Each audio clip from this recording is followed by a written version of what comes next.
Welcome to Business News and Other Shit. I'm your host, Amer Abdullah. Thank you all for listening in, whoever is listening to this podcast. Wonderful person you are. I'm joined today with producer Chris Bodhead. Yo, yo! Hi, Chris. We're joined with hallucinating Yahya. What's up? And we're joined with my brother, Mutaz. Back and better than ever. Thank you guys for coming. Let's quickly go over our agenda today. We are going to talk about a bunch of things. The markets going bananas again. B-A-N-A-N-A-S. That's right, Chris.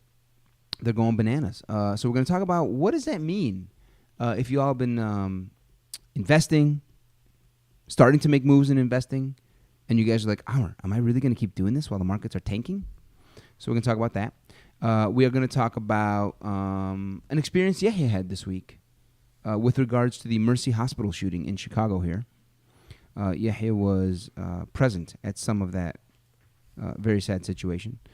We're going to talk about Goldman Sachs and 1MDB, the fund, the Malaysian investment fund, and all the fraud around that. China. As Chris likes to say, China. As Donald Trump likes to say, China. We talk about that trade war that we've had, or that we're in the middle of. Carlos Ghosn, the chairman of Renault, of Nissan. We're going to talk about him and the fact that he's been arrested in Japan. He is... Yep, he is a big deal. And if we have time, we're going to talk a little bit about Facebook, Mark Zuckerberg, Sheryl Sandberg, and that sinking ship. So that's our agenda. So what's up, guys? How's everyone doing? Good, how are you? Good. Thank you for being on the show again, brother Motez. Anytime. Great. Yeah, thanks for being on the show, man.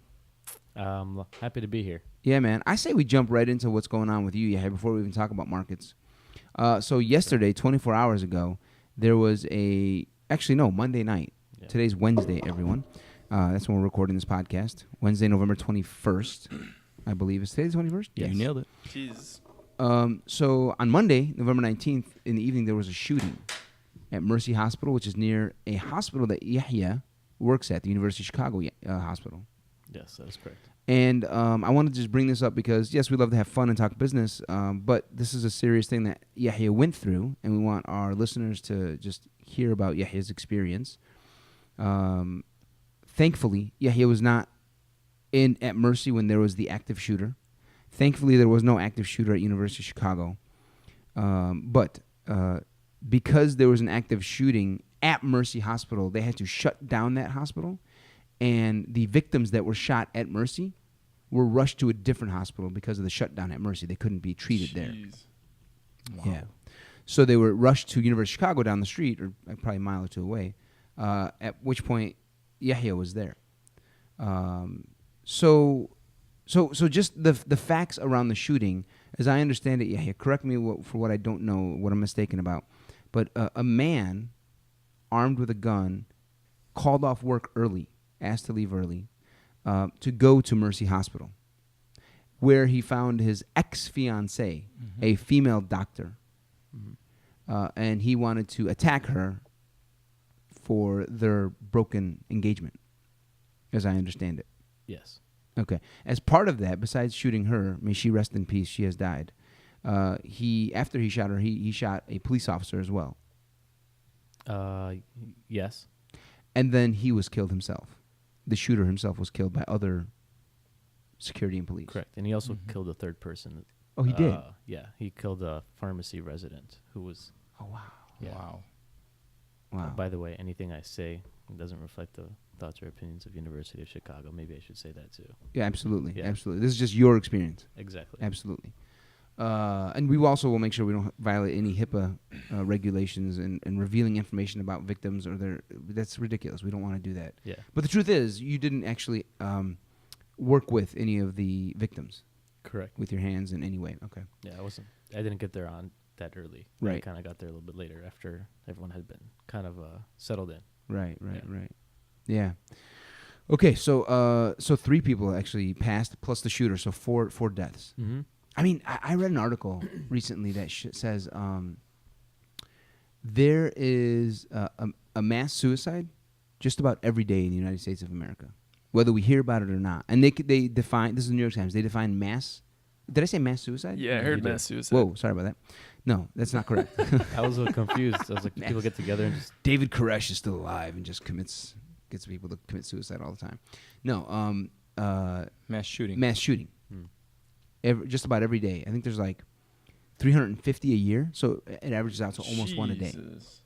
Yeah, right. I mean, we're always so focused on like all the deaths happening around the world and these crazy backwards people. Well, the CDC can't even report on it either. What do you mean? 'Cause, like the gun Center lobbyists, for Disease Control. yeah, the gun lobbyists made it so we can't even have reports on how many shootings there are. Wow. Yeah. Wow. From a government perspective. Mm-hmm. Yeah. So the private, like New York Times and others, they do the reports. Like we can't have any government reports. Wow. Yeah. That's a huge fact. Yeah. The government is basically not allowed to track They're not allowed. mass shootings. Yep. So God help us. So yeah, about one a day in this country. But we don't hear about. And so, by the way, a mass shooting is defined as 4 or more. So this will fall into that category. yeah. 3 or less is not considered a mass shooting. And he wasn't a terrorist either. Correct. Right? We love to hear about those Why? few that are terrorists. You know? What do you mean, why? Why wasn't he a terrorist? Yeah, this guy should be defined as a terrorist, right? Yeah. I don't know, because he had a motive that was Well, as you- tied to a woman. I don't, maybe that's why. No. You got to understand, a terrorist often has to fall into the bucket of he's saying Allahu Akbar Yeah, before he that's shoots. the only- That's the only definition of Yeah. terrorism. Wow. And by the way, that dude who says Allahu Akbar and then kills 5 or 10 people, I mean, first of all, I'm not standing up for that guy at all. He is ill. He's sick. He's mentally deranged. He needs to be behind bars. But that guy is like 1 out of every 100. The other 99 are just, the other 99 mass shootings Right. in the United States are not that guy. But guess what? Those 99 don't get any airtime. The one dude who screams Allahu Akbar, he's on the news for 4 days straight. Yeah. Of course. Right. Very true. His faith is pointed out. His name is pointed out repeatedly over and over. So it's like, what's going on in the world. So anyway, so yes, there's mass shootings every day. We don't hear about them too much. This one you were at some level you were part of it. Mm-hmm. You weren't there for the active shooting. Fortunately, there was no Code Silver at University of Chicago, which is Code Silver means active shooter shut down. That's correct. Right. So there was no Code Silver at University of Chicago. It was just at Mercy, and if that's what they even call it. And so tell us what happened. You were not at the hospital when the victims were brought, Mm-hmm. correct? You were driving towards the hospital, and you started seeing what? So yeah, as I was driving towards the hospital, I just noticed that there were a bunch of cops, racing towards the hospital. And as I got even closer, just the streets were full of cops. Like each side of the street was like literally lined up with police cars, both marked and unmarked. And I was like, well, something must have happened here. What's going on? And I kind of looked at my phone, and all of a sudden, immediately on Google, first thing I see is Mercy shooting. So I figured maybe something happened at University of Chicago too, or something like that. I don't know if it was like a coordinated thing. Right. I had no idea what was going on. Your first thought was maybe Mercy got hit, and there's an active shooter at UFC or something. Something like that, yeah. Or maybe like some big, huge government figure came and something like that. I have no idea what was going on. I do remember the previous day, because there was also a bunch of news, broadcasters and whatever, all these cameras set up. So I just knew something was going on. I didn't know what. And then I walk into the hospital, and it's packed. Literally can't take a step without there being another cop or government official inside the hospital, and it's never like that. So I knew something was up, and I finally figured out what was going on. And by the time I had gotten there, the victims had already been helped as much as they could have been helped, and unfortunately had passed away at that point. Yeah, they were not saved by the University of Chicago emergency room doctors. That is correct. Yeah. So Now, did you have any awareness from your hospital, like walking in, like that there was something happening? Like maybe before you started driving to work, did you have any awareness? the only thing that may have led on to that was around 5 or so, maybe a little bit earlier, I had received a text message saying this is not a test, and a phone call as well. This is not a test. Anyone who's available, come in to work now. It didn't give any more information than that. I didn't really think much of it because it's the first time I've ever seen anything like that. And I knew I was going to work anyway that night, so I figured they probably were short-staffed or something. That's how I interpreted it. Mm-hmm. So I just figured, I'm going to work anyway. I don't need to come in now. I'll just come in later. Yeah, he is such a sweetheart. He's like, this is not a test. Come into work, anybody who's needed.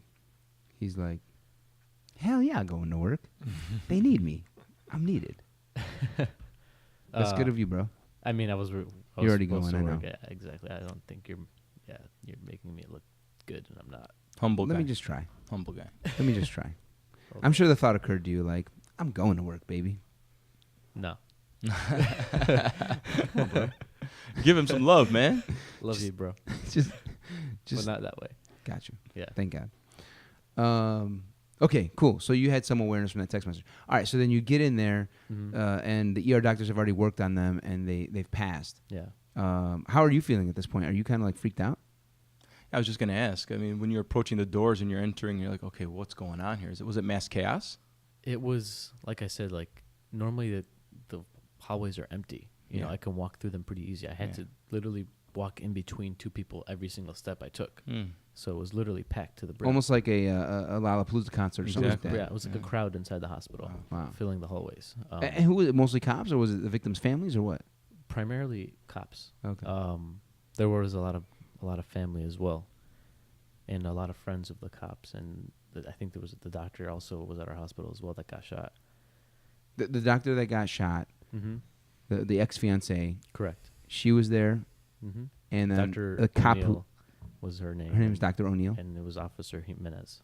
and Officer Jimenez. Yeah. And then a pharmacy resident. Was the pharmacy resident there as well? No, the pharmacy resident did not come to our hospital. Taken somewhere else. Yes. Interesting. All right. And so then were the families of Officer Jimenez and Dr. O'Neill there? Yes. And did you see them? Yeah.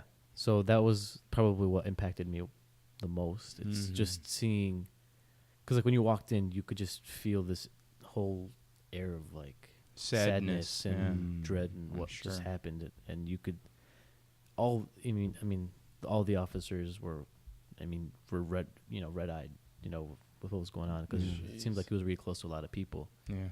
And just seeing that emotion in front of you, because normally whenever we have a patient, you don't really get to see the family side of it. Normally it's like the chaplain dealing with the family. But you actually get to see all the officers and the family there with the patient. And the officers were there like to support their brother, Officer Jimenez, like one of their men. Yeah. And then the doctor's family, and the officer's family as well, and then the doctor's family, Dr. O'Neill's family. Yes. And you saw them, and they were you saw them grieving, Yes. Yes. and that made what did that bring up anything for you in your heart? Yeah, it's basically, so I mean, working in the ER, unfortunately, you get to save a lot of lives. Fortunately, you get to save a lot of lives. Unfortunately, you get to see a lot of death as well.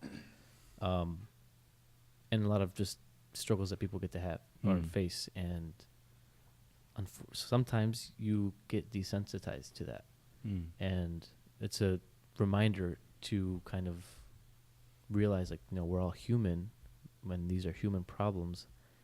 And, being desensitized to it is not a good thing. Even though it makes things easier, and it's something. It's a reminder when you see the family like that and all the friends like that. It's like, no, this guy's a real live human being. Your numbness suddenly goes away. It kind of reminds you of like, okay, I have this precious gift that I don't even appreciate sometimes, and it kind of reminds you of these people and say, these are human beings too. And we need to appreciate them and realize that it's okay to feel something. It's even better, I think, to feel something. Yeah. It hurts, but it's better. Yeah. The only thing guaranteed in life, death. And taxes. And taxes. Oh. And I'm sure horseshoes and hand That's what grenades. Benjamin Franklin said. Yeah. Okay, and so just to wrap it up, so how did the whole process for you end? I mean, you go into work. You don't work with the bodies. At that point, they're covered. Did you see the bodies covered? So, yeah, I mean, I could have. I didn't want to. Yeah, I mean, it was very crowded around the area. I was trying to. So while whenever a commotion like that happens, people tend to kind of cluster around that area. So I was trying to make sure other patients in the ER weren't neglected. So I was kind of like working on everything Good on else, you. especially Good since I idea. came in a little bit later. So I wasn't really the first one settled. Who came in and assisted the patients or worked with them. So I figured, okay, I don't know what's going on. I'm gonna go help everyone else I can and let them focus on them because everyone else was helping these patients who were shot. So I kind of dealt with that, and I kind of helped out later whenever I could, but there wasn't really much I could do. So I figured I'll just do what I can. When it came down to it, and at the end, they basically prepared the bodies. In particular, the officer that kind of wrapped him up had the Officer flag. Jimenez. Officer Jimenez, yes. They in that moment they wrapped him up. So he was in a room, and they wrapped up his body, and had the flag over him, and they walked him out, and everyone saluted him. They walked him all out, the meaning like cops. they rolled him out, or Yeah, they had him on a stretcher, put him in and it took him to they put him in an ambulance. the fire department ambulance, Oh, the fire department. CFD, Like, yeah, yeah. Chicago Fire Department. Okay. and I think they had a procession throughout the city. In that moment, When you say in that moment, or the same day he passed. yes. Wow. So this was Yeah, I'm picturing maybe like in a funeral procession, but you're saying right on the spot. They put him in an ambulance, draped him in a flag, and they began to drive around the city in a procession with a bunch of cop cars behind him. after the family had grieved with him. Yes, We lost you, Yahya. What Yeah. happened? got a little shorter. Yeah. Got it. So after everything was after the family grieved, and then in order to honor him, they had a procession throughout the city for him. All the officers saluted him as they wheeled him down in the stretcher throughout the Wow. halls, and all the staff members in the hospital that could, were lined up in the hallways, kind of paying their respects to him. Now that's the officer, Yes. and that's one of their men going down, Mm-hmm. one of their tribe. Mm-hmm. Now, one of your tribe, as a emergency room professional, also went down. Dr. O'Neill, albeit at a different hospital. Yes. Did you guys do anything special for Dr. O'Neill as she's a fellow colleague? Yeah. So first they took Officer Jimenez and then took him into the CFD ambulance, and then after that, all the cops kind of left with him, and then once things kind of calmed down a little bit, then we basically did the same thing as staff only for the doctor, Dr. O'Neill, and it was kind of mainly just staff that lined up in the hallway. Yourself, other ER professionals, the doctors, ER doctors. Yes, and we were all just lined up in the hallway paying our respects as well. And one of the attendings over there at the officer made a point to mention this is one of our colleagues, and when he said that, it kind of like hit home, like, oh wow, this is something that can happen To any of us. to anyone at any time. And it's like, and this She is a practiced medicine just fellow like you professional. practice medicine. Exactly. So it kind of brought it a little closer to us. So it kind of made that more of a personal, real experience for me, and I think for many other people. A lot of people were in tears after that. What was the process? Did they in some way? I hate to use this language, but there should be a better word. But did they wheel her past you all, or did you guys stand kind of at shoulder to shoulder, everyone in a line? Or how did that work? It was in the hallway. Everyone was shoulder to shoulder, and they had the body on a cart. And yes, they wheeled her out to, I believe, to the morgue. Yeah. So, and then we just kind of stood there in the hallway as they did so. And when that was happening, were you what were you present with in your own heart? Were you just kind of like blank minded, like what is happening, or were you like present with a prayer, present with God, present with how did you experience that moment? In that moment, what came to you, if anything?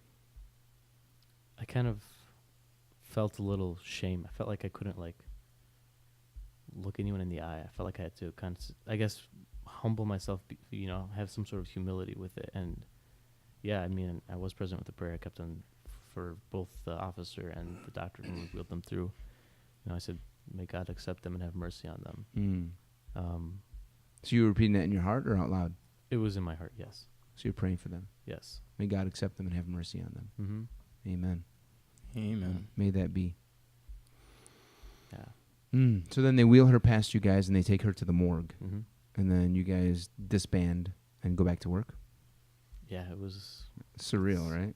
By the way, I have to mention, it takes a very selfless person to not think about themselves in the moment, right? Because it's very easy to This could happen to me. this could happen to me, yeah, scared. right? But he's saying, forget about me. May God accept them. May God may have mercy on Thinking them. about them. Yeah, thinking about them. That's kudos to you for Yeah. that. Bless you, brother. That's a very spiritual way to think. May God, when I pass or you pass or Chris or you pass, Motez, may people around us also pray for us instead of just think about themselves. That's right. And especially for you, bro, because that's what you did. May someone do that for you. Absolutely. What do we have at that point? We have other people to pray for us. That's it. Yeah. It is a little bit difficult though after such commotion to kind of like, resume normal Yeah. work and kind of get back to it after all Absolutely. that. It's That's not gotta be normal. tough. It's That's not like- normal, right? Yeah. So. People are just kind of Shell shocked. Yeah, exactly. It's like war. It's like, yeah. It's like what just happened. wow. And you can't just sit here and do nothing. I got to do something. Yeah. Thank you for sharing that, bro. Yeah, Making very it a real emotional. experience for us. Do you guys have any thoughts or questions, Chris or Motez, on that? No, I think I'm ready to move on, though. Very emotionally drained, I have to say. Gotta get the energy to get back to the next part of this. We appreciate you sharing it, Yahya, and thank you for emotionally draining us. Anytime. All right, let's move on. So let's talk about these markets. These markets are moving. Can So- I yeah. interrupt real quick just to Please. announce that a small dog, not unlike Lassie, was just run over in the parking lot. And back to you, Amer. I'd like to take a moment and pay our respects to this dog Into the moment of silence. and have a moment of silence. That's good, Chris. Because even though a dog may not have been run over in the parking lot, there's definitely a dog run over somewhere in the world in some parking lot for sure at this moment in the last hour. So we're praying for that dog. Truly. And we're back up into emotionally being drained. Yes, absolutely. Thanks you, a lot for Chris. that, Chris. Hey, my pleasure. No, Chris actually brought us up. I just brought us back down. So let's talk about markets. So, right, it's an interesting time. So these markets could quickly devolve into crash territory, kind of blood in the streets territory. And for us in this room, I don't know to what I think my brother Motez, you have a business. You run 8 restaurants. Those heavily depend on the economy. Absolutely. And the economy will definitely be affected if the stock market goes into crash territory, blood in the streets. Yeah, hey, I think you'll be a little bit less affected because of the nature of your life and your work right now, where you are in your life. Chris, I think you will be also affected quite powerfully because your business, Chris, depends on other businesses being successful. You're a B2B guy. Mm-hmm. Yep. So this is relevant to I only you work guys. with successful businesses, though, so. Even successful ones will take it on the chin when the economy crashes. Nuh-uh. This man is in denial. Yeah, I know. That was the best response you could have, Chris. No. So what's going on? So we're getting big moves in the stock markets. They're going Especially down the tech, 400, right? 500 points. Tech in particular, it was so, frothy. It was so bubbly for the last several months, if not, for years really, but even the last several months, it went up quite a bit. I remember when we were on this podcast 2 months ago, Amazon's now worth $1 trillion. Apple's now book value at $1 trillion. These are $1 trillion companies, not hundreds of billions, trillions. And now they've both left that territory, and they're worth now back into the 100 billions. You jinxed them, bro. I totally jinxed them. Yeah. Or you called it. That's the way I look at it. Yo, man, I'm just You telling called y'all. it the other day. Just telling y'all for the last couple months, sell tech and buy. Amazon's down to $748 billion. It lost $250 billion Yeah. in the last month or two. Yeah. I think you have total right to say I told you so. I told you so. Yeah. Why don't y'all listen to me?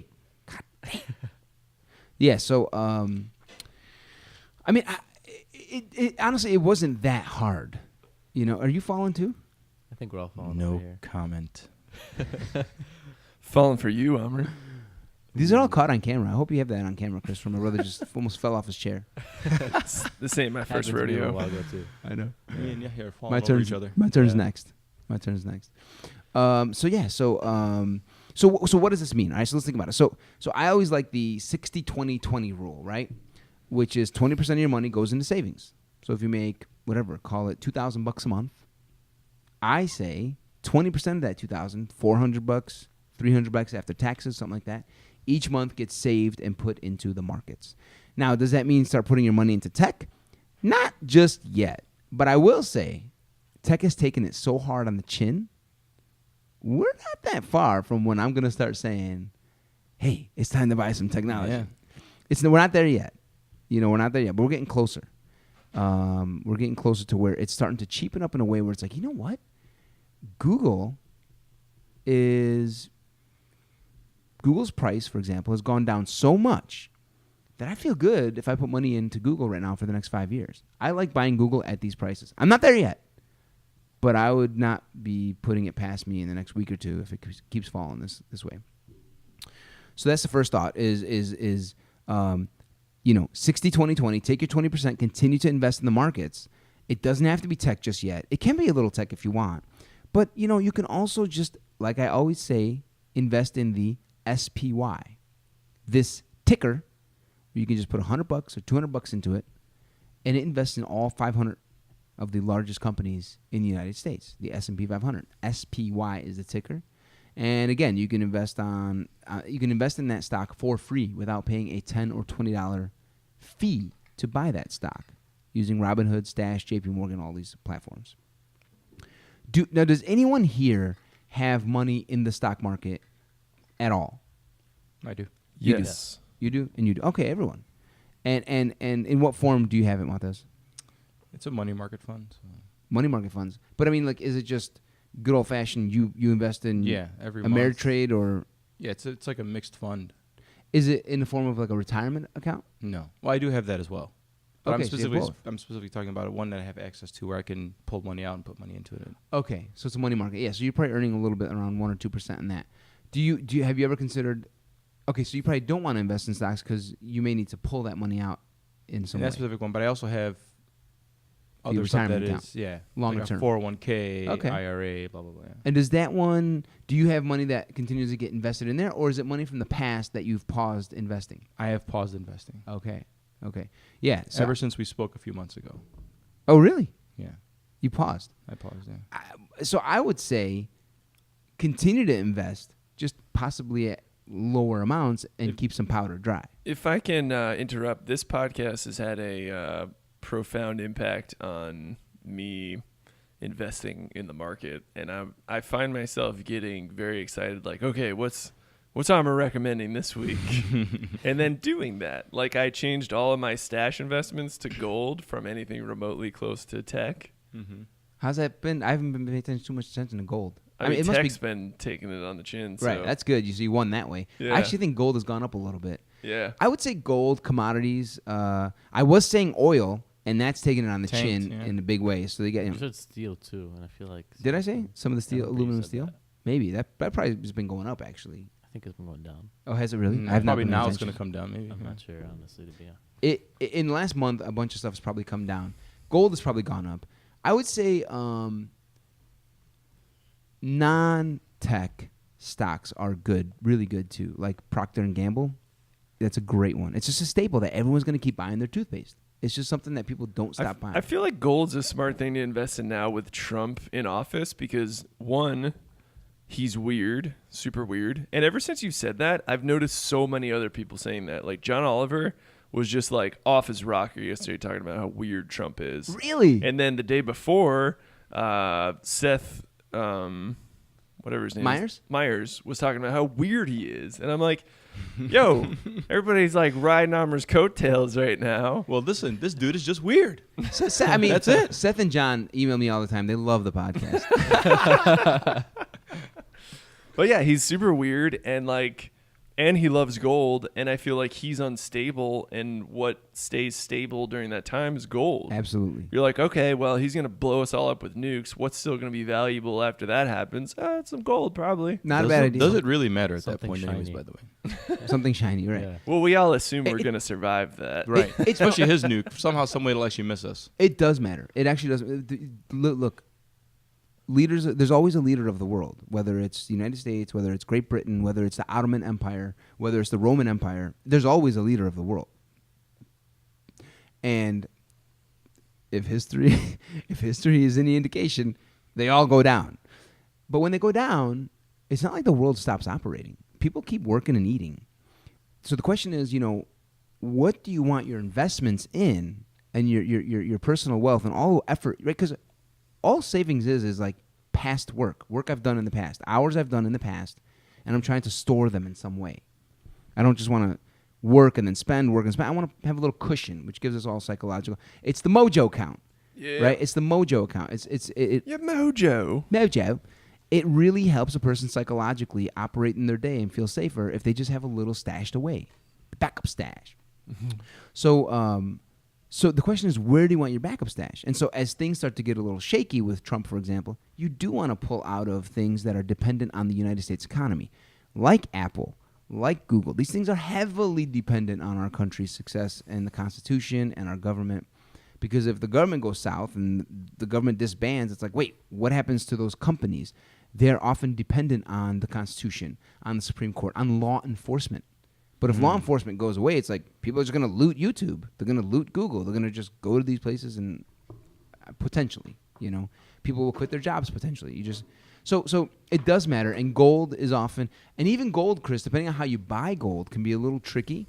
I think right now the way it's purchased is good, but you don't actually. Chris didn't buy gold bars. He bought gold as probably an ETF, kind of like you have the right. There's someone's holding bars for you somewhere potentially. And so if you needed those bars, it'd be a little tricky. So to answer your question about this, like, does it really matter if Trump has blown up the whole world? If we're alive, it matters. Because people did not just die after the Roman Empire went down, or the Ottoman Empire, or the UK Empire, the British Empire. So it does matter. But I think we're at a stage now where we don't have to worry just about gold is not the only option. Things have not gotten that bad. Mm-hmm. Our Constitution, everything is still in place very strongly. Our authority, and I respect the United States authority so much, it's very strong, and people respect it a ton. So I would say you can still buy Procter and Gamble. You can still buy these staples, AT&T. You can still buy Home Depot. You can still buy some of these kind of boring stocks that people are just going to. McDonald's. McDonald's actually does well in recessions because people go to McDonald's more often. But that's what we're talking about here. Is are we moving it? Are the markets moving in a way they're going to cause some kind of recession? Are the markets forecasting a recession 6 to 12 months from now? And as it's going, with every day that passes, I'm being more convinced that we're probably 6 to 12 months away from a recession of some sort. We're really late in the cycle, and the extent of that recession depends on how bad things can get. If that could hit like right as Trump is campaigning for his reelection, I would not be sad about that. Well, even if it hits right in the middle, it's perfect. Right? If it hits in the next 6 to 12 months, and then he's the dealing campaign with it, right? now starts, and it's like, okay, well, what did you do for us, buddy? Yeah. Put us in a beautiful recession. Yeah, thanks for the tax cut. Thanks for making oil cheaper, which I think he has had a big impact on making oil cheaper. Thanks for all that, but here we are in recession. What's going on? Yeah. So, So that's the markets. I say, hold, steady as the ship goes is my thing, which is like, so if you're not investing in your 401k, I'd say at least $100 a month if your life can afford it, or if that's where you are in your life right now. Same with you, Yahia and Chris. It's like if you have money that has it's your psychological comfort zone, you probably want to start shifting out of some stocks and into other types of safer stocks or things like gold. All right. And the 60-20-20 rule is just a repetition. Is 60% of your money, of your daily take-home pay, goes to like safety, home, food, Guns, ammo, exactly, cans of tuna, fighting dogs, underwear, Spam. flamethrowers. flamethrowers, just in case. You never know. 20% savings and 20% splurge. Just go blow it on whatever you want. I say we buy water. Cigarettes and whiskey. Lots of water. I'm Muslim. I A don't whole know. lot of water. Play-Doh. Lots Play-Doh. of water. Mm-hmm. I'm Bottles going to of invest in bottles of water. Aquafina. The celebrity. Flex Play-Doh. water. That's what Amer calls money. No. What? Aquafina? Play-Doh. Play-Doh. I like that. Play That's with a dough. good one. That was a Business pretty news and sinister Play-Doh. laugh there. Yeah, it was. For just Play-Doh. Maybe that's what this podcast should be called. Play-Doh. Sinister. Play-Doh. Whoa, that's cool. Play-Doh. Thank you. We're considering a name change. Play-Doh. If you have a suggestion, please email us. That's cool. If anyone's listening to this, please email us. Currently called Business News and Other Shit We're thinking of changing it. Maybe something regarding Play-Doh. We're thinking about stocks and stand-ups. And if you have anything else. Well, Play-Doh is cool, too, because it's like, you know, you got the play on the actual Play-Doh that kids play with. And then that also sounds like Plato, which is like a philosopher, which you kind of are. Whoa, I'm a philosopher? Yeah, I'd say so. Dude. I mean, like a shitty philosopher. I was going to say. But like a philosopher philosopher. who philosophizes while he's sitting on the toilet. That's what I am. Diarrhea of the mouth constantly. Yeah. My dad says I talk too much. He thinks I swallowed a radio. Oh. Yeah? Did Hence you? the podcast. Ah, there we go. That's a picture of the podcast, isn't it? That was me burping up the radio. Yeah. Yes. Wow. Yeah, and you could have like a little picture of like, if you were to do Play-Doh. Like a little picture of like Plato the philosopher made out of money in like a form of like a mold. That's kind of cool. Yeah. And In then the it form could of be Play-Doh. you. It could be Yeah. you eating that Play-Doh. And that's Okay, wait. Let's get this right. I love how we're completely off topic, but that's great. Let's do it. So it's a picture of Plato the philosopher, Uh-huh. and that image of Plato the philosopher is made out of Play-Doh. And there's a picture of me eating Plato the philosopher made out of Play-Doh. Yes. Yeah. Does any of this have to do with money? Well, we You could make can- it green You and can put make it dollar green. signs Put on dollar it. signs on it. Exactly. Yeah. See, me and Motez are on the same Same wavelength wavelength. over Yeah, here. yeah. We would use the same word. Maybe that has something to do with the fact that you had your feet up on his... You had your toes in his mouth earlier today. I mean, Do we have to replay this situation?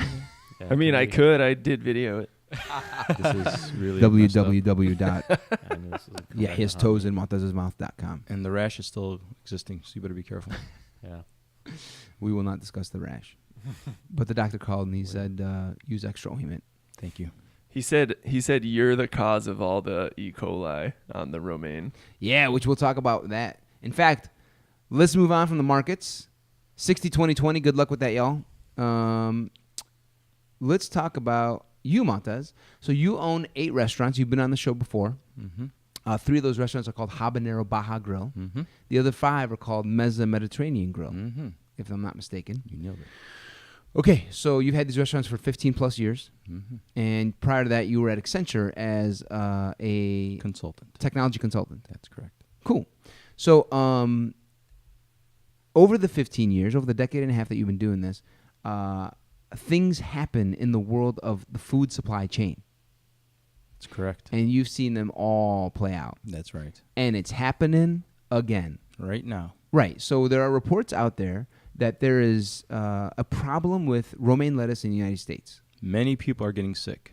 There are people rushing to hospitals because they're sick with E. coli. That's right. What are the symptoms of E. coli?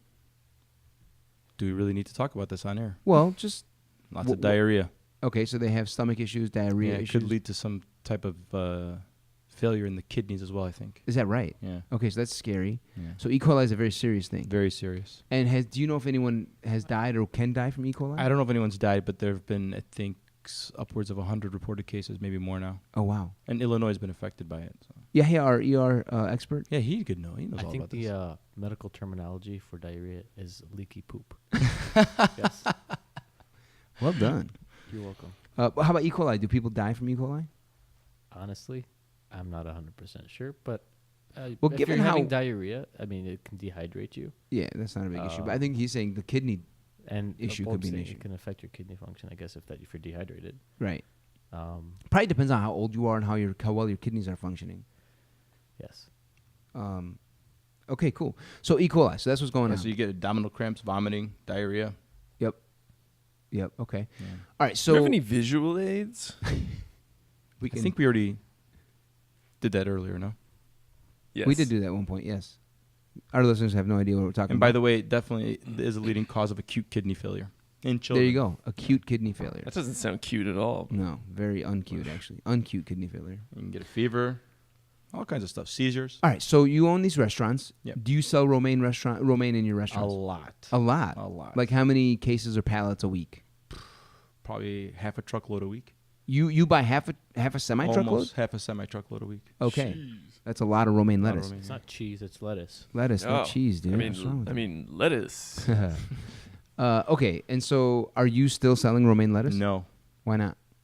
CDC came out and said everyone should not sell lettuce or eat romaine right now. You could get in trouble if you were selling it. Well, yeah, of course, right? You make people You'd sick. also just hurt your own business Yeah, of because people course. get sick Yeah, you and they wanna stop stop. coming, right? Yeah. Why didn't these guys follow the rules? Correct. All right, thank you for following the rules. And that's something that the CDC can't come out and say, hey, gun sellers, stop selling guns. But they can say, stop selling lettuce because it's killing people. Right. And not even killing people. It's giving you diarrhea. Yeah. I think they're also not allowed to come out and say stop using lettuce as guns. Stop shooting lettuce pellets. Lettuce pellets. They can say that, but they won't. So you're no longer selling romaine, but don't you have to sell hundreds of thousands of salads a week? Of course. So what are you doing as an alternative? So we obviously have other alternatives we can jump to, green Okay. leaf, red leaf, or whatnot. Of course, there was a massive run on that market. Right, over supply the past could couple be an days. issue, right? So there's no supply of green leaf or red leaf at this point. Wow. So we have basically gone to kale. Kale. Yeah, So all your salads, instead of being made out of romaine, are made out of kale. that's right. Anything that's romaine based will have kale added instead Got of it. romaine. Kill for the win. Yeah. KFTW. Okay.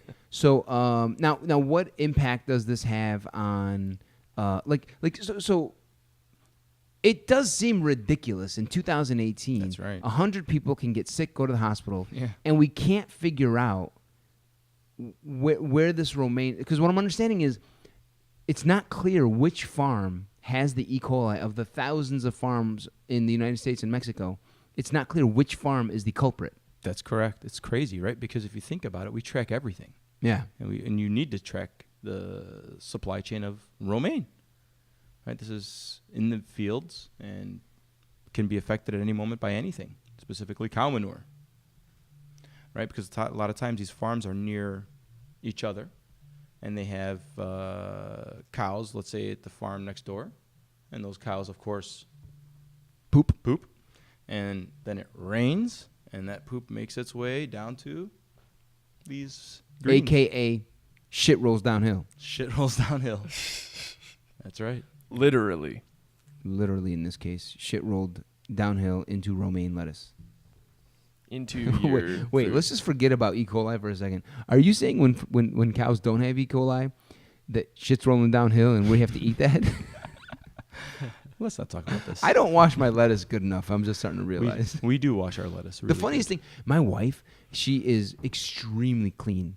Wonderful woman. Drives me bananas, but she's so clean. And I always complain about it. And she's like, and I'll wash the lettuce at home. And she's like, yeah, I'm not eating that lettuce that you just washed. I'm like, why?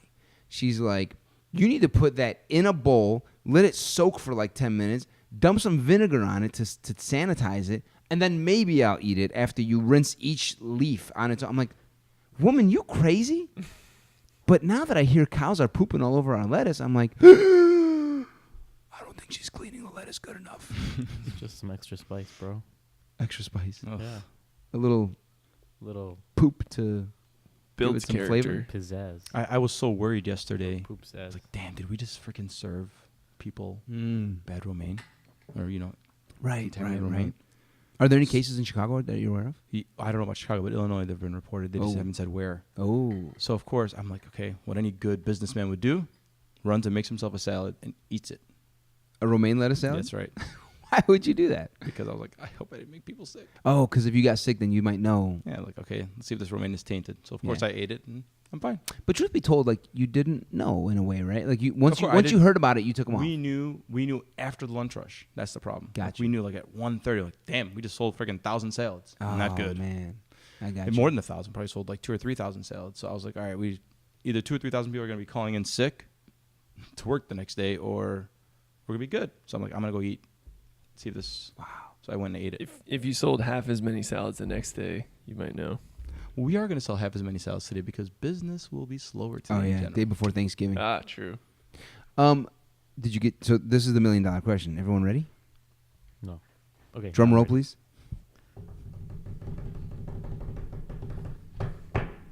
I'm still not. Did ready you shit yet. your pants? I did not. Woo! You guys don't have E. coli, I don't have hopefully. E. coli. Thank God. First time this week. Yeah. All right. So now this has a huge impact on the farms, right? Absolutely. And by the way, Because, I mean, there's thousands and thousands of farms that do romaine. It's the number one lettuce in America. They're all just like on hold and pause right now. Jobs and all sorts of issues come up around this. Absolutely. And by the way, I just heard this yesterday. I'm not exactly sure what is going on with this, but supposedly many of the agriculture industry in general is really pissed off at Trump right now. Like the USDA? Yeah. I don't know if it's the USDA, but the maybe farmers. farms? Yeah. Because he was supposed to somehow subsidize something or, Oh, yeah, yeah. or bail them out or something, and he totally 12 billion, gave right? him the middle finger. Oh, 12 billion is nothing. That has no impact. No. They have a whole bunch of crops just sitting there rotting right now. Soybeans and all sorts of things. Corn and soy is the big because the tariffs, which we'll talk about next, hopefully. So China's not buying a lot of this stuff because China. Soy is the big one for sure. Yeah, just like we tariffed and taxed China, China's like, all right, you want to tax our electronics and the stuff we manufacture over here in China? We're going to tax the soybeans that we buy from the United States. And then all these farmers are not selling soy and corn, so they all hate Trump right now, which we'll get to that. So one last thing, Motez. So how do they, like, where do we go from here? Like, when will you sell romaine again? So we wait for the CDC to say, okay, we figured it out. We know where it's from. And we have to get approval from our supplier, Gordon Food Service, for instance, is the latest supplier. Yeah, GFS. They will say, okay, you're clear. Yeah, you know me. Right now, I'm not down with GFS. I asked for credit for my damn romaine, and they wouldn't give it to me. Yeah, They you said, know nope. me. Got it. Okay. And they said no credit for your romaine. No credit for your So you romaine. just have to dump all your No thousands. credit for We you. have to dump our romaine. Unless it's, of Would you course, say no what? No credit for you. no credit for you. No romaine for you. Okay. You know, GFS in game terminology means like good fights. Oh, really? So they basically said good fight to you and didn't give you your credit. But wait, Yeah. what does the S stand for? Do you know? Good fights. I don't know. Good fights. Good fight. You know, like licking your finger. Shit. Yeah. All right. So Yeah, we're SOL, basically, right? So wait, how does the CDC discover this? So they'll take information from all the sick patients, and they'll find out where they ate. Where did you eat? Where did you eat? Yeah. I ate at Panera. I Exactly. ate at Chipotle. I ate Exactly. at Meza. I ate Exactly. I here. ate at that dumpster. I ate out of that dumpster. Yeah, so they'll gather all this information. You got a then, different problem. then they'll ask those restaurants and or grocery stores to tell them where they got their romaine from. Right. And then those guys will go back They'll to all say, Panera will say GFS. GFS, Chipotle will say GFS. Exactly. And then they'll go to GFS and be Say, like, where did you get your lettuce romaine? And then they'll say say- Taylor Farms. And they're like, here we go. Taylor Dun, Farms is a dun, shipper, dun. for example. And then they go to the shipper and say, where did you buy this specific lot from now? Because all these people got sick from this specific supplier and this specific day. So they'll look at maybe a range of like a week or so. Yep. And Go they'll to be those okay, farmer, it's say, the all right. one in California in whatever. You nailed it. Just east of LA. Exactly. In that farm. They'll go to that Salinas, blah, blah, blah. All right, we'll go to Salinas, Salinas, California, right. and go grab samples from there, go test it Test out. it. Bing, we found E. coli here. Exactly. And then they say, okay, here's where Every those- other farm now can begin selling Selling again. romaine. We will stop here. Yeah. As long as your Exactly. romaine's not on fire, it should be safe. Yes. Why? I don't Well, get it. California's That's on fire. California fire. Oh, yeah. As long as your Yeah. romaines not on fire, yeah. Damn. Yeah. Do they do anything to the farmer if they have E. coli? Like, hey, Did you bad just job. bang your head into your microphone, Chris? I hit my hand on it. No. But it kind of sounded like my head. You headbutted your microphone. I was like, What was your question, Yahia? do they do anything to like the farmers that have Not like- really, because typically, it's not. No one did this on purpose, right? At least we Oh, don't think so. yeah. So typically, what they would do. Well, yeah, no, I'd assume- I think because he's experienced many of these food supply issues. They're typically not criminal fraud, they're I've just- never heard of that. They're just. I think they're more. I would say, what's the word? Almost like. occupational hazards. I was thinking more like, I guess occupational hazard, but more like they had poor sanitation guidelines, or like they weren't practicing proper farming technique. You know what I mean? They might have gotten lazy. They might have like let something slip, and then the poop rolls downhill, as we said. They didn't keep the cows far enough from the fence or something like Yeah. that. And that's typically what happens. It's not for sure that that's what happened. I'm guessing at this point. Mhm. Typically it's comes from fecal matter. Yep. Some sort. Okay. Well, good luck to you, and I guess it does probably hurt your business a little because now they're used to romaine, but they're getting kale. But I guess everyone gets affected the same way. No one's That's selling right. romaine salads right now. Yeah. Makes sense. I'd be stoked for kale. I prefer Same it here. over I romaine. feel like it's like a new thing though. Like a lot of hipsters are like prefer kale or something like that. It's a heartier lettuce, It's right? a very healthy one as well. Yeah, Yeah. probably the healthiest of all the greens. And I don't even think it's a lettuce. It's not a leafy green. It's something else. So. It's leafy and it's dark green. But I don't think it's considered a leafy green kale. It's considered Ah. something else. I can't remember what, but I think it's more like maybe in the cabbage family or something. I don't know. Ah, maybe. It is definitely a hardier, harder green. Now that we've... It's a longer chew. It's a longer chew. Yeah. I'm dying to say that's what she said, but that's so like... Does not fit. It's pretty. It also not just does not fit. It just feels like with everything going on in the world right now, it doesn't feel no right. more that's what she said jokes. I kind of feel like we should... What do you think? Once in a while, I think it works. That's what they said. That's what they think. That's what they said. We're getting into now some multiple. 2018, baby. That's what she said is a very... It's a sexual reference to women. Yeah. So it just feels like, I don't know, some objectification's That's going what on they there. said. Who's they? Actually, probably you're objectifying yourself. Really? If she's the one saying it about you, But she's never is. Well, you're objectifying her. it depends what you're saying. I guess Objectifying it her. depends what you're saying. Wow, look at that thing.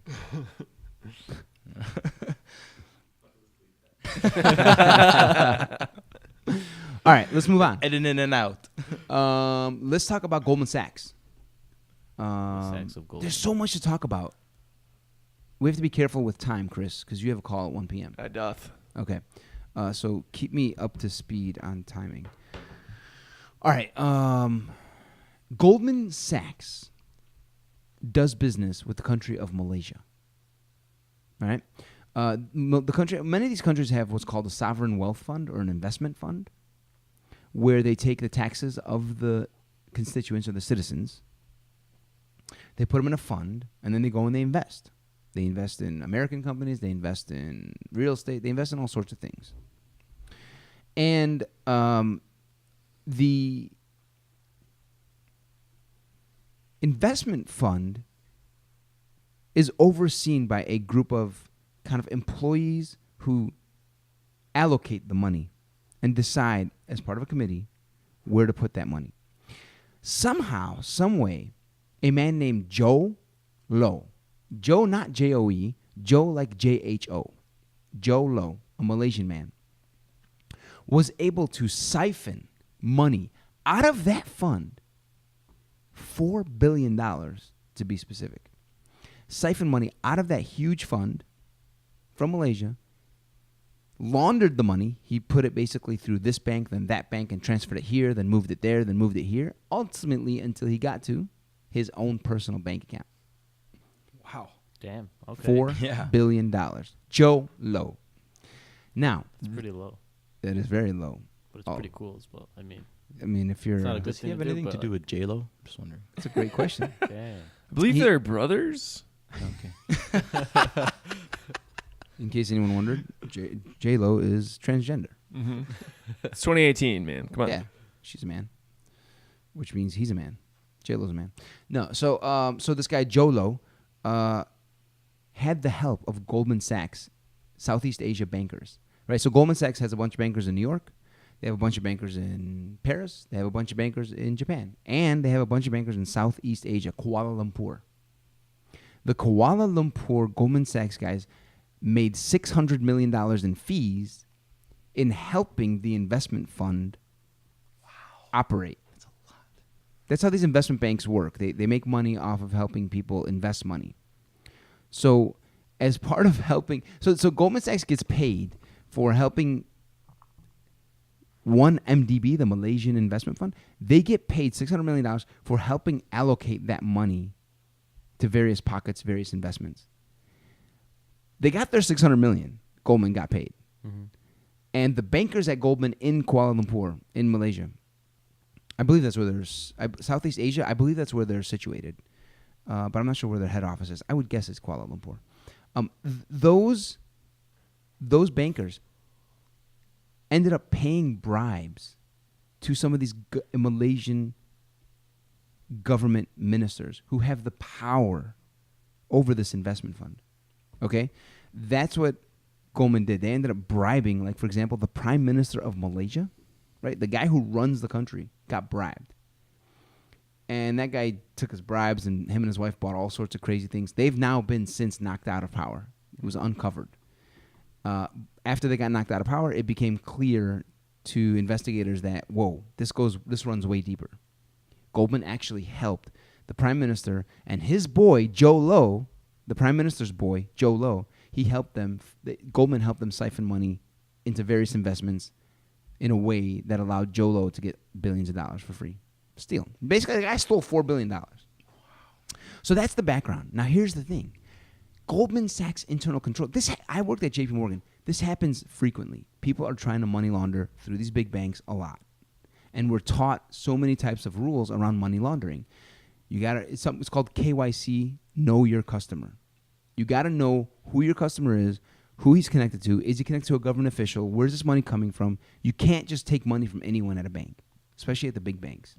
Because that moment the money starts coming in, you can start wiring it out to some other bank, Bank of America or whatever. And now the money is harder to track because it's getting laundered. It's like a laundry machine. It's like, that's what money laundering is. So these guys are money laundering. I never put that together. Oh, really? Yeah. That's what it is. Wow. Money laundering. They should call it money drying then. Why? Because money washing, actually. But the washing machine you're doesn't... washing all traces of that. That's true, but in terms of like just laundry, the washing machine doesn't like get the clothes as mixed up as the dryer does. They get it more mixed up, right? And you're mixing it up. That's true. How it's hidden. That's a good point. Yeah. Well, laundry, if you think Spin about cycle, it, man. Laundry, spin cycle. but he's saying spin cycle does not shake up the clothes too much. But here, laundry does not mean washing machine only. It's washing and drying laundry. Right. That's true. True. So you then do folding, you putting do away need, in drawers, yeah, hanging up, wearing, clothesline, wearing it, taking it off. Oh shit, I got a stain here. giving some of it to Goodwill when you haven't like worn it for a while. Exactly. You know. And then cutting it and turning it into jeans because it's summertime and these things are too tight on me at this point because I gained too much weight and my ass is too big for these pants. Yep. All Preach it, brother. So money laundering, that's what happened. And you gotta understand, this happens all the time in banks. So we're taught there's a lot of internal controls to make sure this doesn't happen. I would get sometimes turned down. I wanted to take $100 million from a client. I would get turned down from compliance. They'd say, no, you can't take this money. We don't know. It feels like it's coming from some weird dude in, Mongolia. Like, we don't trust this. Or some weird dude in China. We don't trust this. We need to know who it's coming from. Sorry, Amer, you can't take this money from this client. You will not make money for the bank as a result. I was like, damn. So I learned a lot about this KYC. There's a lot of internal controls. Here's the thing. Goldman Sachs actually flagged this transaction. And Lloyd Blankfein, the then CEO, flies to Malaysia, meets with the Prime Minister and Joe Low, checks the whole thing out, gives the go-ahead to the Malaysian bankers, and says, yep, go ahead and do this transaction. We're Goldman Sachs. Go ahead and make $600 million for our bank. So that's why this thing is huge at this point, is because internal controls were overridden by senior bankers. Sounds like a very pure intention. Nothing ill was intended here. Yeah, Yeah. Not Nothing a else good is going situation. bad. Yeah. There's a lot going bad here. So now all sorts of people are coming out of the woodwork to sue Goldman Sachs. Of course, Malaysia's suing Goldman Sachs for their $600 million, the fees. They're also going to try and get some of the $4 billion back. Abu Dhabi, one of the countries that had, one of the cities that had a lot of the banks doing the money laundering, they're suing for some reason. I tried to read it and understand it. I couldn't understand why Abu Dhabi is suing Goldman, but everyone's going to want to sue Goldman at this point. Goldman's stock is down over 10% since this news came out. Wow. Their bank is taking a big hit for this. Internally, Goldman is having some low morale. This is like the biggest, one of the strongest investment banks in the country. Right. Over 150 years old, this company. Things are looking kind of down for Goldman at this point. So that's the real story here is just, watch out for Goldman as a big investment bank in this country. Name a more evil company than Goldman Sachs. I was going to say the same thing. Have you heard of Monsanto? Yeah, they probably gave them all their money. Yeah. Yeah, but Goldman Sachs just sounds evil, like the name itself. Really? Yeah. Well, because you've been reading the news and over the last 10 years. No, but I think even They've pop been in culture, the news a lot. the last 10 years, unconsciously, you've been getting it, I bet. Potentially. I think so. Yeah, whenever people want to blame the banking world for something, they go straight to Goldman Sachs. So they're having another branding or I guess public relations crisis. So you're saying this could take down Goldman Sachs? I actually don't think so. I don't think so. I think it's going to probably be a total of they probably end up paying a fine of like $1 or $2 billion. HSBC had a similar thing happen some years ago. They ended up paying like a $2 or $3 billion fine. So I think they'll pay a $2 billion fine. Goldman can handle $2 billion. They'll probably pay the $600 million back. They'll get sued here and there for another couple billion. It'll end up possibly being in the range of like $2 to $5 billion. And honestly, Goldman can handle $2 to $5 billion. It's sad to say, but they got that kind of money. Yep. So they factored that into their, like, we gonna do this or not? Yeah, we'll probably If we get caught, yeah, slap on the wrist. $5 billion, we can handle it. We can handle it. And but now their name takes a hit. But you gotta understand their clients, Goldman's clients, right? The government of France, the government of UK, the O'Hare Airport. I don't know, the city of Chicago. All these clients, Fidelity. They do business with Goldman's bankers. That's right. They have relationships from the last 1, 2, 3 decades. So they'll look at it as like, oh, Goldman's having trouble and Goldman's a problem, but my banker is still a cool guy with me. I'm going to keep doing business with him. It's so they don't. Just a blip, right? I mean, it's just one problem. If they did something really, really, really evil and hurt the world, then I think people would stop doing business with Goldman. Absolutely. Yeah. But this is hurting one country and it's like helping one dude steal. It's not like they dumped 800,000 barrels of oil into the water.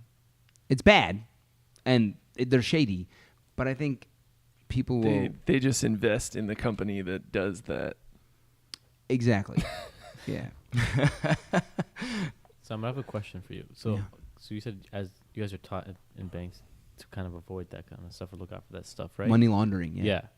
But realistically, do you think that stuff actually happens quite often and isn't caught? Yeah. The question is really what's the percentage? Yeah. What's the percentage of money that banks take in that is part of money laundering? Is terrorist financing. A lot of it is terrorist financing that gets money laundered. Wow. ISIS and others and Al-Qaeda are money laundering the heck out of money to get it, to be able to move it. Okay, we got to get money over to France so they can do this terrorist attack or whatever. God forbid. But that really happens. They need to get money from, let's say, Pakistan. They need to get this $20 million to these 8 dudes so they can carry out this attack. You know what I mean? So there's a whole system. You know what I mean? This is a whole complicated situation. Mm-hmm. So it happens. I don't know what the percentage is. My guess is probably 5 to 10% of money is successfully getting laundered through these big banks that isn't being caught. If they wanted to get it down to 0, they probably would have to invest a lot more money, and I don't think they're probably willing to do that. I think the Federal Reserve and banking regulators also won't force them to do that. Gotcha. But 90% does get caught, probably. So the internal controls do work very well, but still it's not at 0. So yeah, that's Goldman. That's 1MDB. Goldman's kind of under fire right now. There's crisis internally. The morale is low. Stock is tanking, or at least taking a big hit. That's Goldman. Should we invest in Goldman? Can you invest? That's a in moral Goldman? question. Yeah. You just you buy their stock. It's GS is the ticker. Yeah. The question first of all is, do you want to? Like, do you think your money will have?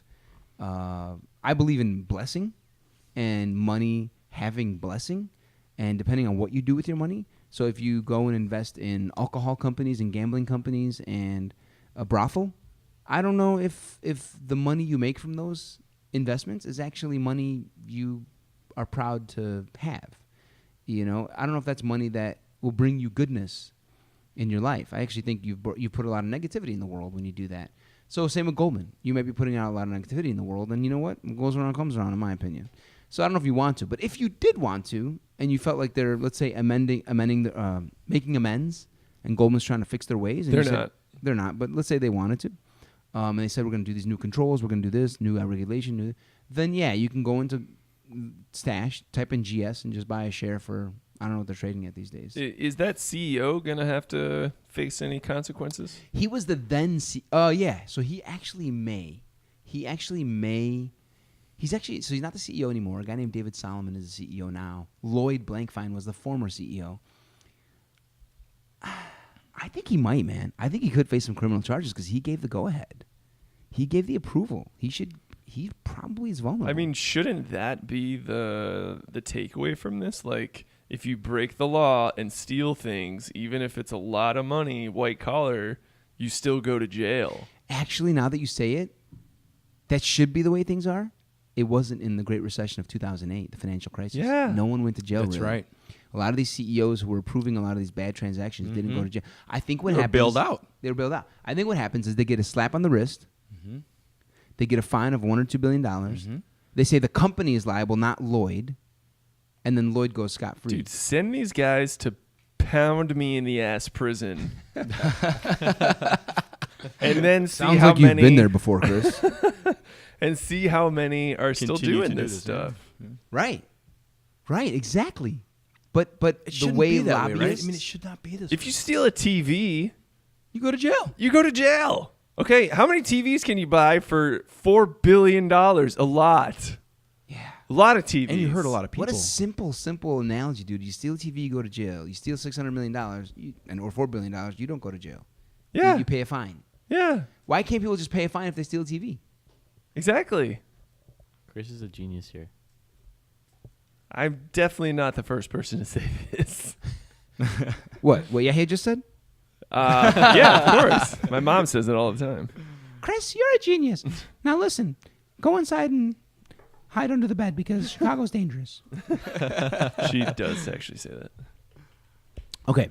So that's 1MDB. That's Goldman. That's a great point of view, Chris. I appreciate that, man. As a guy who worked at a bank, yeah, man. I mean, people. I remember at the bank, dude. All it was about was like make money. Amer, how you gonna make It's like money a rap today? song. Make money. My name's Carter B. What's up? I don't need to dance. I make money moves. So it's a great point of view, Chris. I mean, like, yeah, dude. I never felt like I was at risk at JP Morgan. I was just like, go, make money, go. Don't even think. Go. Am I crossing a gray? Is this a gray line, a gray area? Maybe. Okay, who cares? Go. So I think people going to jail is like, whoa, wait a minute. Should I really try and make this money? I should think about it. One day. All right, moving on. United States, China. I'm going to talk about this more in the future, but I'm just going to bring it up today. So there's been an economic summit happening. I think it just finished in Papua New Guinea. Does anyone know where Papua New Guinea is? The Pacific? Yeah, it's in the Pacific. Like Australia or... Near Australia, Southeast Asia, I want to say. Yeah, Papua New Guinea. I believe that's right. And so there's an economic summit there. It's called the Pacific Rim Economic Summit, I believe. So it's all China, Japan, Australia, United States goes there. All the big people who trade in Malaysia, Indonesia. And every year they have a communique that gets released. It's basically a letter that gets released saying, here's the conclusions we came to from this big summit. Here's what we're going to take and put out in the world, and we're going to operate under this, these rules for all the Pacific countries trading with each other. This is the first year ever a communique was not released. Ooh. As it was drafted by Mike Pence, who was there, our VP, there was language in there that said something to the effect of we will follow, trade regulations, and we will obey, trade protocols with regards to IP and other things like that, intellectual property and things like that.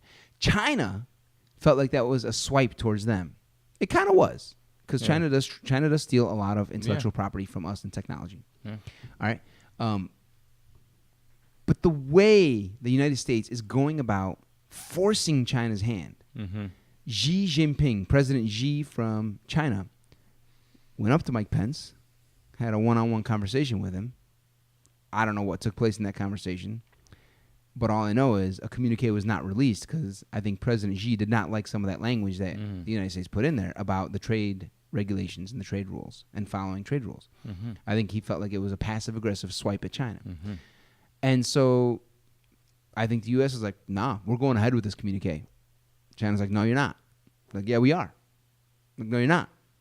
And so out of nowhere, Papua New Guinea president is like, hold on, wait a minute. Why is everyone having a fight now?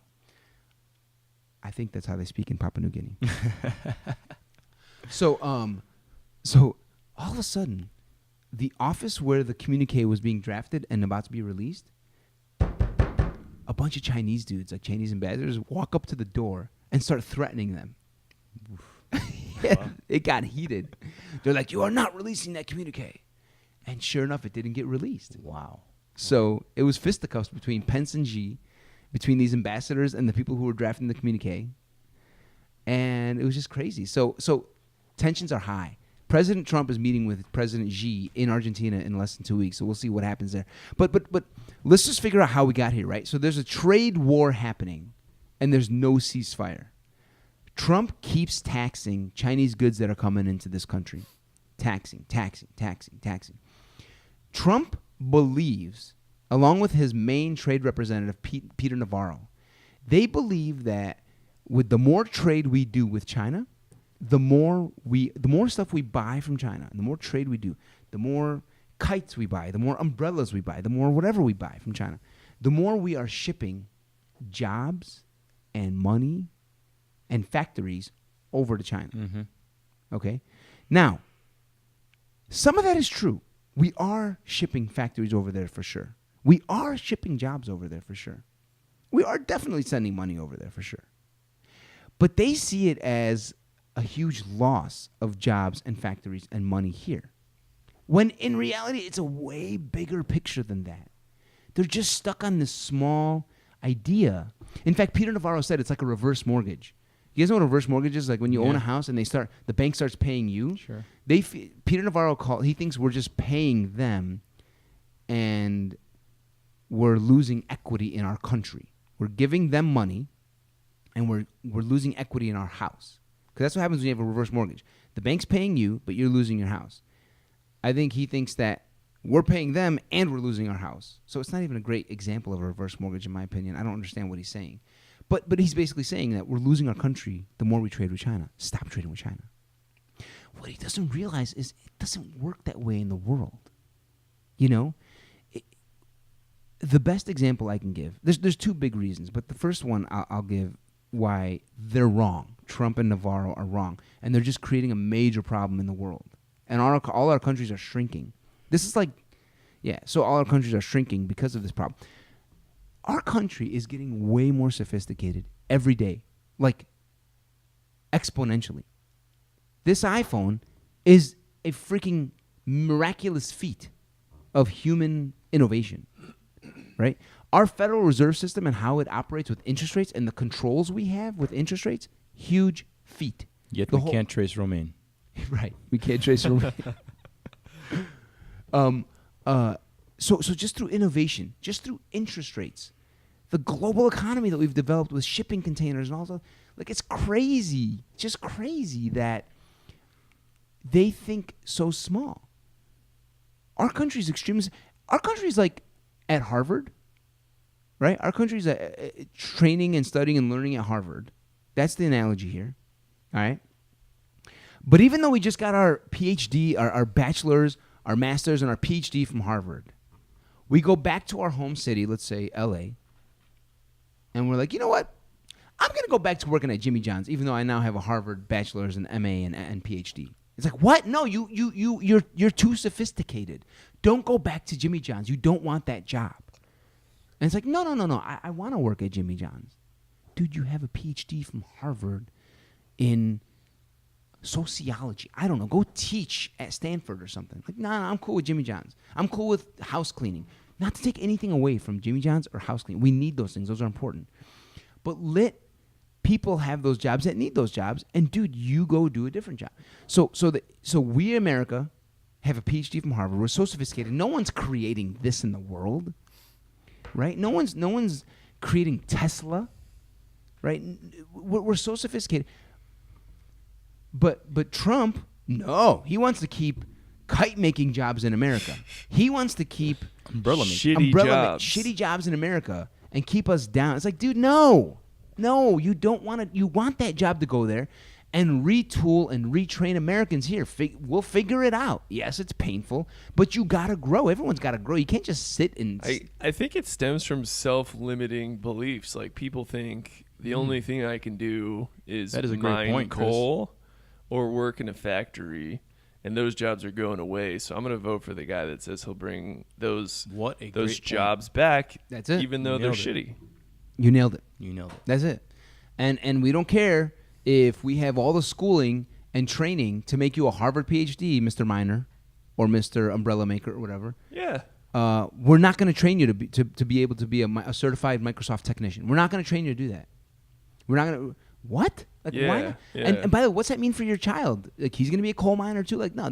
Where did the buck stop somewhere? Where does it stop? So, I think what they're trying to do is these Harvard psychologists or sociologists are training the miners with them to become psychologists and sociologists. Yeah. I don't understand what you're saying yet. Let me say it again. Yes. Okay. Say it in a so- different Say way. it Say it in a different way. softer. All right. Let You me, have a sexy voice, by the way. Yeah. Thanks, bro. You do too. Thanks. Say it even sexier. No. You're supposed to say yes and. Yes. Let's hear it. And Make it sexier. so The basically, Harvard psychologist. I'm not gonna go there. Maybe later. So in terms of Jimmy John's, let's say this Harvard graduate is going to Jimmy John's. Go back to work there. Yeah. Even after But he's he's teaching the people at Jimmy John's okay. while he's working there. Okay. That'd be So- great. Yeah. Maybe that's what he's doing. Who, Trump? No. These guys who graduated from Harvard. The thing is, though, even if he trains them, they're still working at Jimmy John's. But they're spreading their knowledge. How are they spreading their knowledge? They're making sandwiches. Yeah, but they're teaching With people the their- customers or telling their customers? degree. Yeah. No. Or their coworkers. Even if they are, you'd actually want that Jimmy John's guy to go work at Tesla.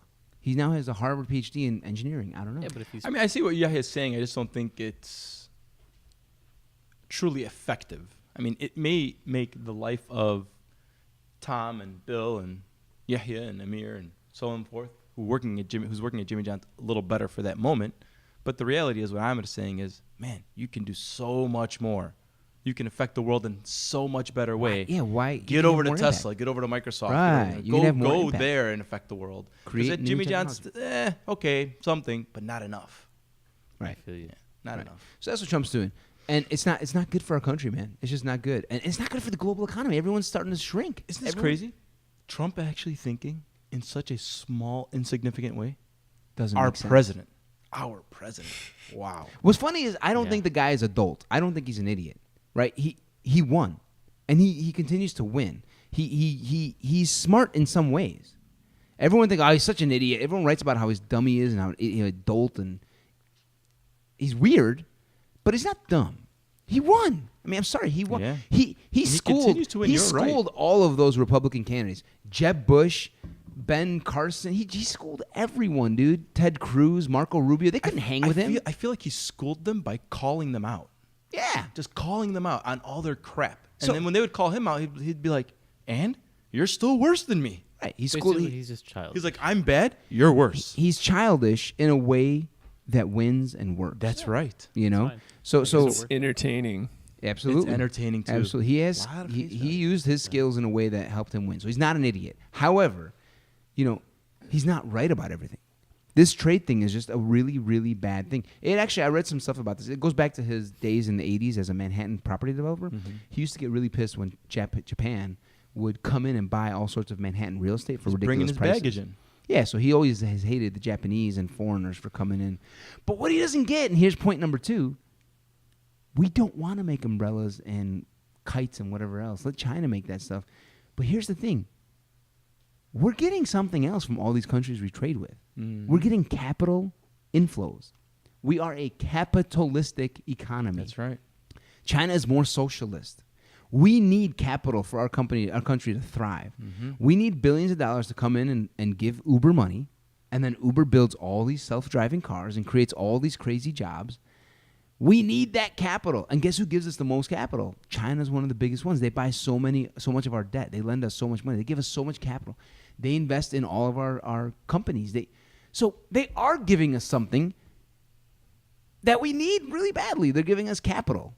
It's just not a zero-sum game.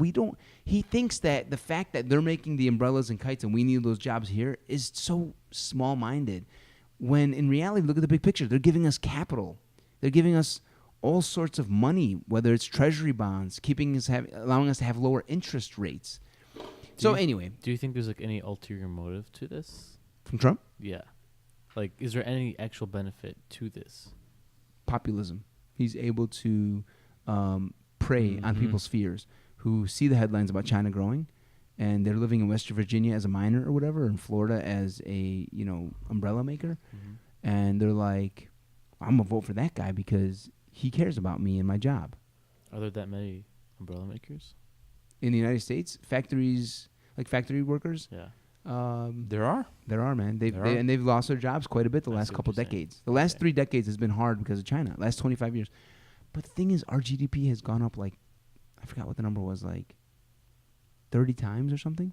China's GDP has gone up 8 times. Like, we've gotten so much wealthier as a country. Mm-hmm. It's just we haven't taken care of those who have lost their jobs. And that's where the real work needs to happen. So, and to bring this home, I guess I would say that if you think about what we've done over the past, 25 years technologically, I mean, we've got robots essentially running all of our assembly lines. Yeah. That's what we want. We want AI. We want people in Harvard, in Stanford, figuring this crap out so that they can go run these assembly lines more efficiently, in a sense, right? Yeah, create different types of jobs. Exactly. Retrain. Exactly. Well, you're increasing the amount of value that each person can create. That's what you're doing. Correct. Each person is becoming a more valuable person Yeah. with their skills. That's right. Yeah. Because there's less people that can go and create a Tesla car in the world. You're one of the only ones. And guess what? We took you out of your mining job and trained you. Yeah. Right. There's a reason we developed these big energy draining brains, and it's not to mine coal or press license plates at a factory. Right. Yeah, that's exactly right. So that's China. And I wanted to talk about China. I mean, the markets have this big risk hanging over their heads. This is one reason the markets are tanking, is because the trade thing is so obviously a bad thing for the world and the global economy. It's bound to hurt the markets. Interest rates are rising. That's bound to hurt the markets, and it is. And so those are two big things hanging over the market that it's not going away anytime soon. We were recently affected also by the tariffs at the restaurants because we buy a lot of our disposable containers, and most of them come from China. And we buy them from China. Well, we don't buy them from China. We buy them from suppliers here who bring them in from China. And recently, we had a rate hike on them or whatever. And I was asking the question of why, and like, oh, Trump's tariffs. I'm like, wow. There you go. You're probably paying 25% more because of the tax. It is about 25% more. Yeah. Do you still buy them? Still buy them because we have no choice. That's what we have. I asked, is there anything produced here in the U.S. that would be less expensive? And the answer was no, still more expensive. Here's the funny thing. You ready for this? There's a trade deficit that gets recorded every month, which basically means it records how much stuff we're buying from China.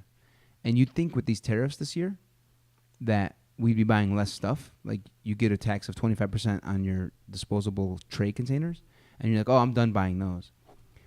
We hit a record in October for how much stuff the United States has bought from China.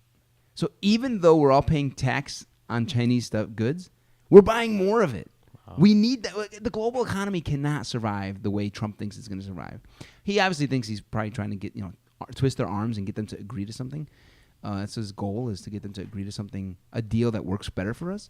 But it's really hurt. It's taking money out of your pocket, my pocket. You pay more for that tray. We all pay for it. So he's just taxing us as Americans, which is going to kill our economy.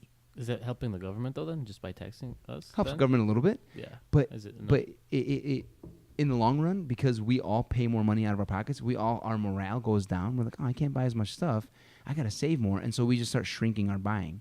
Like, I'm not going to buy that gift for my wife. I'm not going to do that. I'm not going to go on that trip. And we just start buying less stuff. So, yeah, the government makes more money, but, like, what does it matter if the economy screeches to a halt? Yeah. Then the government won't make any money. Yeah. Very true. Moving on from China, Carlos Ghosn. This man is not known in many public circles, but he's about to become a celebrity. Let's hear it. So this dude is an interesting guy. He's Lebanese, French, and Brazilian. All right. His dad, I think one of his parents left. I think his dad left Lebanon To Brazil. Mm-hmm. And so he's part Brazilian, part Lebanese. I think a little bit of French too. Dad is Lebanese, mom is Brazilian. I believe so. Yeah. And at 2 years old, he drank some unsanitary water and almost died. And then his mom went to Rio because they were living in a kind of a rural part of Brazil. Mm-hmm. And so he's had just a difficult, like a challenging life from the get-go. And he survived, but then went to some great schools in France, business schools. and got hired as a Michelin representative for the tire company in France. Michelin. Wow. Michelin. Now, Michelin. doesn't Ghosn mean branch in Arabic? I don't know. Does it? Or in English, I guess. In English? Oh, translated? Yeah. Yeah. So he's like branching out. There you go. Yeah. Branching out. Ka-dunch. Thanks. I'm here until the end of the podcast. This man lives his name. So Carlos helped run Michelin. He's an engineer by training, kind of like Elon Musk back in the heyday. This is the 70s. And then he helped turn Michelin into a legit company. He turned them around. They were failing, but they became a huge tire company. I think he ran all of like South America for Michelin. At which point he then got a job with Renault, the French car company, who was also failing. And lo and behold, this man becomes head of engineering, head of production, head of development, and then becomes Renault South America, helps run all of Renault South America, turns Renault around in the 80s and 90s. Yeah. At which point he's brought into Nissan in Japan. And he's one of the first non-Japanese people to help come and run Nissan. Nissan at that time had $20 billion in debt. Wow. They were struggling. They were about to fail. They only had 4 successful cars out of like 50 types they were making around the world. This man, again, steps in and turns Nissan around in a matter of years as a non-Japanese CEO, which freaked out, I think, a lot of Japanese because Japanese have a lot of cultural Like pride and things like that, and they have all sorts of rules. He did away with all these rules about like you're guaranteed a job. That's a big thing in Japan. Is you're guaranteed a job for life, almost like tenureship, but not at academia, at jobs. And he's like, no, you only guaranteed a job if you're merit based. So he made all these changes. They called him in France when he turned Renault around. They called him le cost cutter. Cost cutter. The cost cutter. The cost cutter. And in Japan, same thing. They gave him that name, and he just turns. Did they shit say it around. with the French accent too? No. They were like, le cost cutter. Cost cutter. Cost cutter. They Okay, chop we a just samurai sword. offended- Cost cutter. What? Re. Cost cutter. Yeah, that was good. But not from me, from you, Yahya. Hi. We just offended all French and Japanese people, and anyone who's French-Japanese.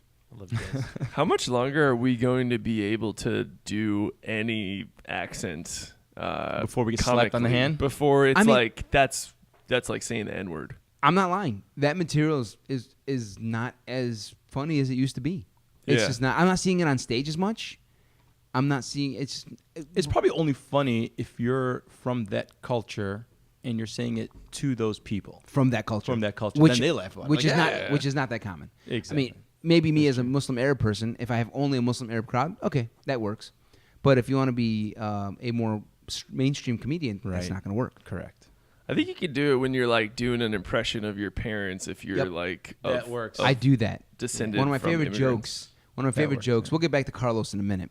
One of my favorite jokes I have is I did this last night. Is my dad is a Palestinian refugee.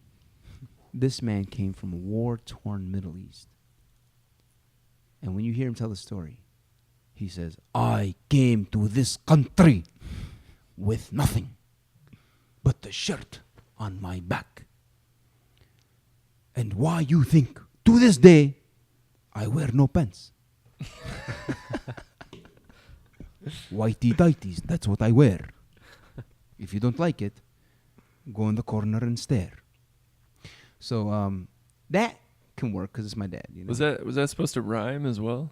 the stare and care. Yeah. Yeah. Okay, good. It was an attempt. So there's our French, Japanese, Arabic accents. So Carlos turns all these companies around. He then creates so by the way, he didn't leave Renault. They ultimately made him CEO of Renault, and they ultimately made him CEO of Nissan. This guy had 2 jobs At the same basically. time? Yeah. And what he Yeah. did with Nissan before Tesla in 2010, he's like, we're gonna make electric cars.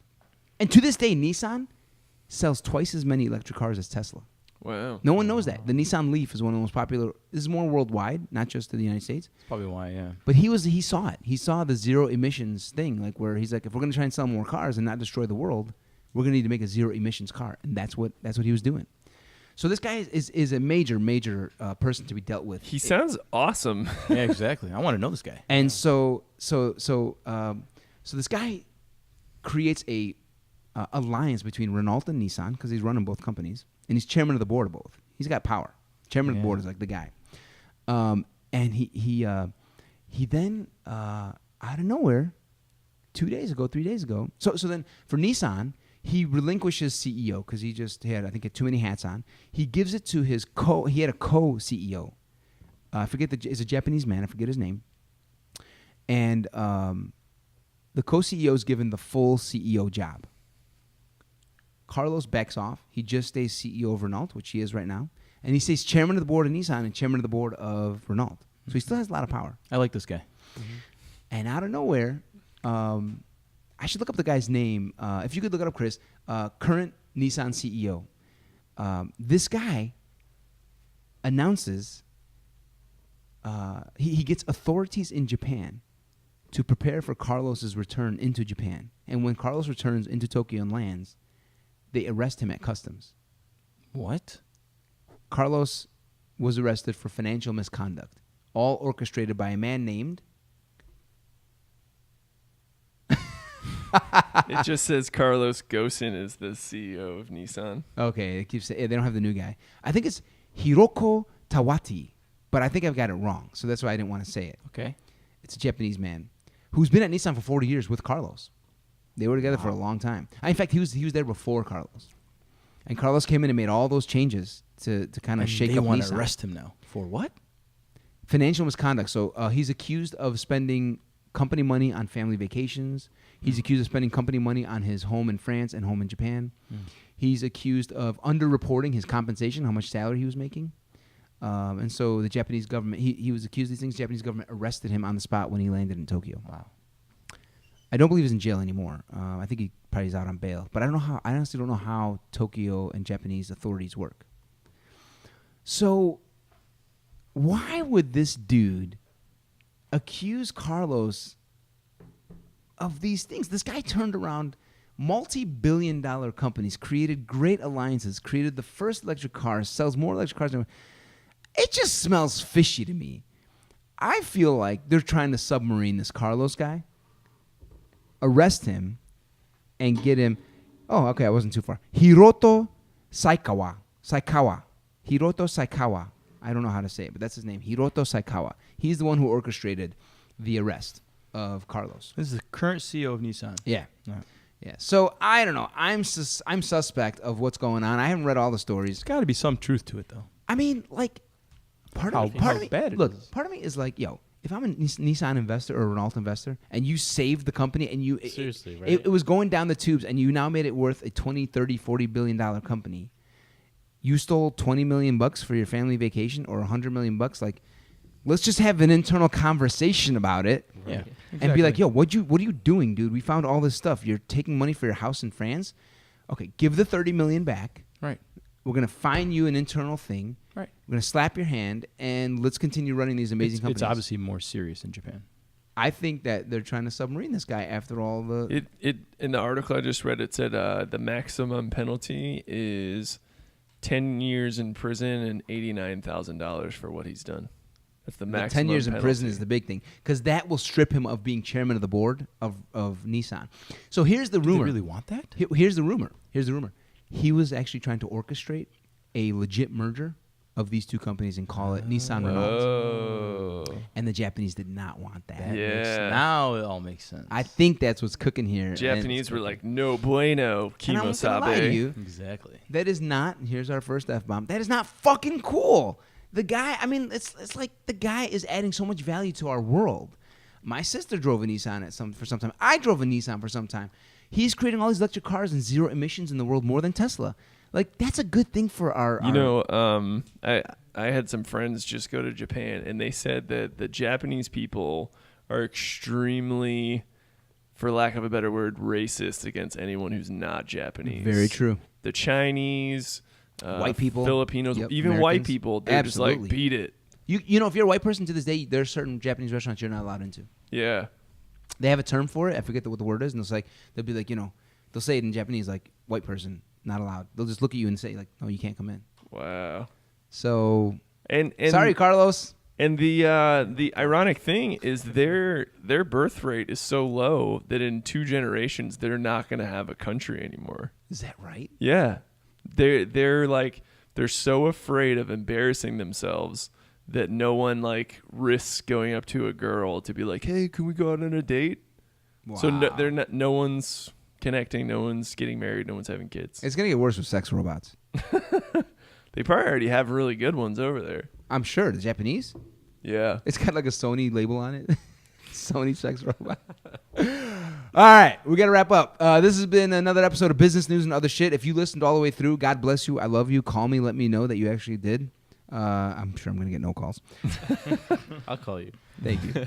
Thank you, Chris, for being here, brother. Yeah. Thank you, Motez. Happy Thanksgiving, everyone. Thank you, Anytime. I Yahia. appreciate it. Thank you for Anytime, sharing your heart and your story, Yahia. Thank you as well. Black Power. Love y'all. Peace. Peace. Peace.